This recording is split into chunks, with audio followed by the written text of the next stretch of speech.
कि बाबा साहब अम्बेडकर अम्बेडकर ये फैशन बन चुका है। ये भी बात सही है। देखिए, चिराग पासवान ने कोई बयान नहीं दिया, जीतन मांझी ने कोई बयान नहीं दिया।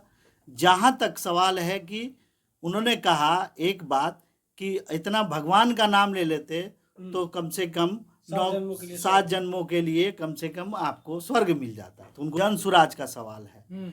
कोई आज तक पार्टी जन सुराज का मुकाबला नहीं कर पाएगी। क्यों नहीं कर पाएगी? कि आप यानी केजरीवाल जी दिल्ली के सड़कों पर उतर गए, क्या बिहार के नेताओं को यानी विपक्ष वालों को भी सड़कों पर उतरना चाहिए था? पहले तो देखिए, उनके बारे में मैं क्या कहूँ, यानी अपमान आप नहीं मान रहे, बल्कि मैं सीख मान रहा हूँ कि अम्बेडकर वादियों के लिए सीख है कि आप इसे फैशन ना बनाएं। कांग्रेस इस मामले में अगर बात करती है तो वो दलित राजनीति को साधने का प्रयास करती है, जो उनका नकाब बहुत पहले खुल चुका है। लालू जी बोले कि पगला गए हैं अमित शाह। माई का समीकरण किसने दिया? वीरेंद्र भास्कर जी, पूरे देश में बाबा साहब को लेकर घमासान मचा हुआ है कि देश के गृह मंत्री डॉक्टर बाबा साहब को उन्होंने कहा कि फैशन बन गया है। आप भी बहुजन चिंतक है और जनसुराज के नेता हैं, तो जनसुराज क्या सोच रही है बाबा साहब के बारे में? देखिए, सबसे पहले सबको मेरा जय भीम। और मैं आपको ये बता देना चाहता हूँ कि मसला सिर्फ ये पार्टी का नहीं है। मसला सिर्फ ये है कि एक संसद में जो कहता है धर्मनिरपेक्षता की बात करती है, जो पाखंडवाद के खिलाफ बात करती है, वैसे जगह पे अमित शाह जो गृह मंत्री हैं ऐसा बेतुका बेवकूफ़ाना सवाल जवाब करते हैं और जवाब देते हैं। जहाँ तक बाबा साहब के बारे में कहने का सवाल है कि ये उनका मंतव्य हो सकता है, और एक तरह से कहा जाए तो उन्होंने एक शिक्षा भी दी है, व्यंग भी कसा है, और साथ साथ अपने लोगों का भी मजाक उड़ाया। उन्होंने क्या कहा कि बाबा साहब अम्बेडकर अम्बेडकर ये फैशन बन चुका है। ये भी बात सही है। बहुत सारे झूठे अम्बेडकरवादी हैं कि पाखंडवाद के खिलाफ की बात कर रहे हैं। घरों में जाइएगा तो आपको सारे सीताराम और सारे पाखंडवाद से वो पनपे हुए, हाथ में माला। आप चिराग पासवान को देख लीजिए, तमाम लोगों को देख लीजिए कि वो कहते हैं बाबा साहब का नाम लेते हैं, लेकिन पाखंडवाद के खिलाफ वो उनकी आवाज़ नहीं उठती। आज देखिए, चिराग पासवान ने कोई बयान नहीं दिया, जीतन मांझी ने कोई बयान नहीं दिया। जहाँ तक सवाल है कि उन्होंने कहा एक बात कि इतना भगवान का नाम ले लेते तो कम से कम 7 जन्मों के लिए कम से कम आपको स्वर्ग मिल जाता। तो उनको स्वर्ग मिला है। पहले वो जेल गए थे, तड़ीपार हुआ था, तो ये तो स्वर्ग ही है ना। तो उनको स्वर्ग मिला, और वो ऐसा संदेश दे रहे हैं अपने अंधभक्तों को कि देखो, अगर बीजेपी के कार्यकर्ताओं पर अगर कभी भी कोई संकट आए तो वो कोर्ट कचहरी नहीं जाए, वो बल्कि जाके घंटा बजाए मंदिरों में। तो ये एक अच्छा संदेश है वो अपने लोगों के। लेकिन हम लोग जहाँ तक जो संविधान को मानने वाले और व्यवस्था को मानने वाले लोग हैं, इन बातों को हम बेवकूफ़ाना समझते हैं, और वो अपने लोगों को ही शिक्षा दे रहे थे। और साथ ही साथ हमारे अम्बेडकर वादियों को भी उन्होंने शिक्षा दिया कि आप फैशन इसे ना बनाए, हकीकत में इसे लाए। हमें इसे सीख के रूप में लेना चाहिए। वो बेवकूफ़ है, इसका मतलब हम थोड़े बेवकूफ़ हो जाएंगे। तो मेरा ये कहना। और जहाँ तक जन सुराज का सवाल है, कोई आज तक पार्टी जन सुराज का मुकाबला नहीं कर पाएगी। क्यों नहीं कर पाएगी? कि आप किसी के बैनर में आप जाके देख लीजिए, जन सुराज ही पहली पार्टी है जिसने महात्मा गांधी के साथ बाबा साहब का भी फोटो लगाकर सबसे आगे किया है। ये दिखाने की जरूरत नहीं है, ये हमने करके दिखाया है। इसलिए जन सुराज का ये मामला ना होकर पूरे भारतवर्ष के समतामूलक विचारकों के लिए एक बात थी, जो कि गलत है। ऐसा नहीं करना चाहिए। लेकिन विपक्ष में जो पार्टियां हैं, आरजेडी है और भीम आर्मी, तमाम जो पार्टियां हैं, वो कह रही है कि जनसुराज जो है गांधी जी के कंपेयर कैसे उनकी विचारधारा एक साथ में हो सकता है? गांधीवाद विचारधारा और अम्बेडकरवाद विचारधारा एक साथ नहीं चल सकता। सवाल ये है कि जब हम कोई भी योजना कसते हैं, आप गांधी जी को मानने वाले लोग हैं, अम्बेडकर साहब को माने, कंट्राडिक्शन है, वैचारिक कंट्राडिक्शन हो सकता है। लेकिन एक सवाल है कि इस देश को चला, जहाँ बहु सांस्कृतिक देश है, वहाँ बहुत सारे विचारों वाले लोग हैं, उनको किस तरह से एक जगह पे लाया जाए और एक समावेशी विकास का माहौल क्रिएट किया जाए। तो समावेशी के लिए तो समावेश करना पड़ेगा। विचारों को, अच्छे विचारों को लेकर हमें एक ऐसा कायदा कानून और एक ऐसे भारत का निर्माण करना पड़ेगा, एक ऐसे बिहार का निर्माण करना पड़ेगा जो कि इन दोनों के विचारों से हमारे देश के विकास में काम आए।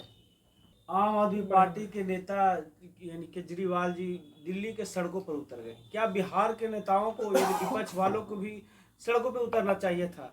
पहले तो देखिए उनके बारे में मैं क्या कहूँ कि यही एक उनके मंत्री थे जिन्होंने 22 प्रतिज्ञा में भाग लिया था। 22 प्रतिज्ञा बाबा साहब का मौलिक सिद्धांतों में से एक है जिस पर उन्होंने इस्तीफा ले लिया था अपने मंत्री से। तो मुझे उनके प्रति और उनके बारे में ये नहीं कहना है कि वो बाबा साहब के समर्थक हैं, बल्कि वो बाबा साहब की तस्वीर बेचकर अपनी राजनीति कर रहे हैं, तो बाबा साहब के लकीरों पे नहीं चल रहे हैं। इन राजनीति किया जा रहा है। निश्चित तौर पे बिहार के नेताओं को भी उतरना चाहिए था या नहीं, ये स्पष्ट किस बात के लिए उतरना चाहिए था, क्यों उतरना अब चाहिए? बाबा साहब का अपमान नहीं समझते आप? बाबा साहब की इनकी इतनी औकात हो गई कि बाबा साहब का ये अपमान कर ले। आप कोई भी ऐरा गैरा अगर मान लीजिए हो सकता है उन्होंने कुछ ले लिया हो, ड्रग्स ले लिया हो, अगर ऐसा कुछ बोला हो तो क्या दिक्कत है? और उन्होंने ऐसा अपमान नहीं किया, उन्होंने कहा कि फैशन बोल बना रहे हैं दिया। सर? अब बाबा साहब अम्बेडकर अम्बेडकर अम्बेडकर ये क्या आप कहना? एक बार फिर से देख लिए, उन्होंने कहा कि अम्बेडकर अम्बेडकर अम्बेडकर लोगों ने फैशन बना लिया। यानी अपमान आप नहीं मान रहे? बल्कि मैं सीख मान रहा हूँ कि अम्बेडकर वादियों के लिए सीख है कि आप इसे फैशन ना बनाएं, बल्कि अम्बेडकर के राहों पे चल के इस देश के विकास में अपना सहयोग दें। मैं अच्छा मानता हूँ कि उन्होंने ये कहा कि ये फैशन बन गया है, सच्चाई कही। और बहुत सारे आपको झूठे अम्बेडकरवादी मिलेंगे जिनको समतामूलक से कोई मतलब नहीं है, कोई पाखंडवाद के खिलाफ कोई मतलब नहीं है, बल्कि उनका नाम लेकर सिर्फ राजनीति। आप भाजपा के नेताओं को क्या कहेंगे? विपक्ष के सारे लोग नहीं, भाजपा के नेताओं को आप क्या कहेंगे जो अम्बेडकर साहब का फोटो लगा के ये बात कर रहे हैं? तो वो नाटक कर रहे हैं, फैशन कर रहे हैं। तो उन्होंने तो सच्चाई बताया कि भाजपा के तमाम लोग अम्बेडकर को फैशन के रूप में ले रहे हैं। विपक्ष के तो सारे लोग माफी मांगने की बात उठा रहे हैं सर। नहीं उठाए, अगर उनका तरीका गलत था, जिस लहजे में वो बोला वो गलत। मैंने पहले ही कहा कि ये बेवकूफ़ाना और बेतुका बयान था जो संसद में उनको नहीं देना चाहिए था, मर्यादाहीन ये बयान था। इसके लिए उनको माफ़ी मांगनी चाहिए। और माफ़ी ही क्यों, मुझे तो ये लगता है ये तो बहुत छोटी बात होगी कि माफ़ी मांगनी चाहिए। यदि बीजेपी अगर इस बात से पीछे नहीं हटती है, अगर उनके बयानों को अगर कंडेम्ड नहीं करती है, तो इसका मतलब है कि पूरी बीजेपी बाबा साहब को फैशन समझती है, उसके बातों पर यकीन नहीं रखती है। और ये समाज जो है आपको दिखा देगा कि बाबा साहब को दरकिनार करने पे इस देश में आप शासन नहीं चला सकते। एनडीए के तमाम नेता कांग्रेस पे आरोप लगा रहे हैं कि बाबा साहब के पहले सम्मान नहीं देने का काम किए थे। इसको कैसे देखते हैं बयान? भारत रत्न तो कांग्रेस ने कभी नहीं दिया बाबा साहब को, दिया तो भाजपा ने। मेरा सवाल है कि क्या बीजेपी के ही सरकार में बाबा साहब महान नजर आए? पिछले 50 सालों से कांग्रेस को महान नजर नहीं आए। उन्होंने ना जाने कितने कांग्रेसियों को, उन्होंने जिनका कोई योजना या फिर देश के विकास में योगदान है उनको तो उन्होंने भारत रत्न दिया, खिलाड़ियों को दिया, एक्टरों को दिया, लेकिन बाबा साहब को देना उचित है। कांग्रेस इस मामले में अगर बात करती है तो वो दलित राजनीति को साधने का प्रयास करती है, जो उनका नकाब बहुत पहले खुल चुका है। लालू जी बोले कि पगला गए हैं अमित शाह। माई का समीकरण किसने दिया? मेरा सवाल है कि आपके शासन में दलितों के साथ शोषण होता है, सर पर पेशाब की जाती है, प्रमोद यादव हीरो की तरह घूमता है, आपने क्या किया? धरना प्रदर्शन किया? महादलित महिला के साथ जो किया, एक बयान आया तेजस्वी यादव का।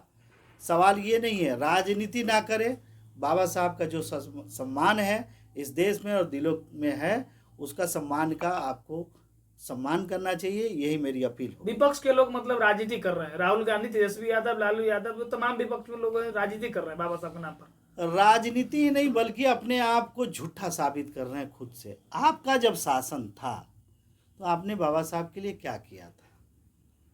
आपने भारत रत्न दिया था, उनके लिए कोई भवन बनाया था, कोई योजना चलाई थी, आपकी सरकार थी।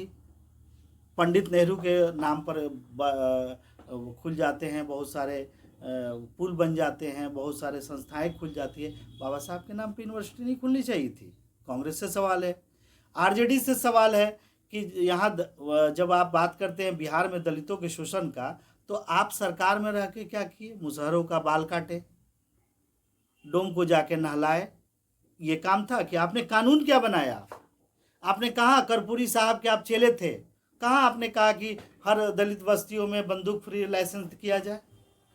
आप ये करते नहीं हैं और घटना होने के बाद पोस्टमार्टम रिपोर्ट देते हैं और कहते हैं कि पोस्टमार्टम रिपोर्ट गलत है।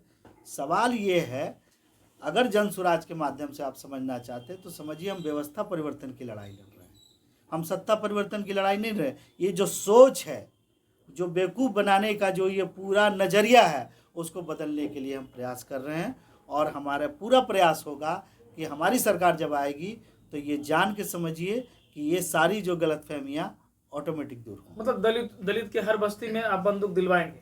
ये अगर ज़रूरत पड़ी, हमारे नुमाइंदों को अगर लगता है कि हमारी बिहार पुलिस या हमारी सरकार इस मामले में विफल है, जो आज तक दिखती है, होना चाहिए, इसमें क्या शक है।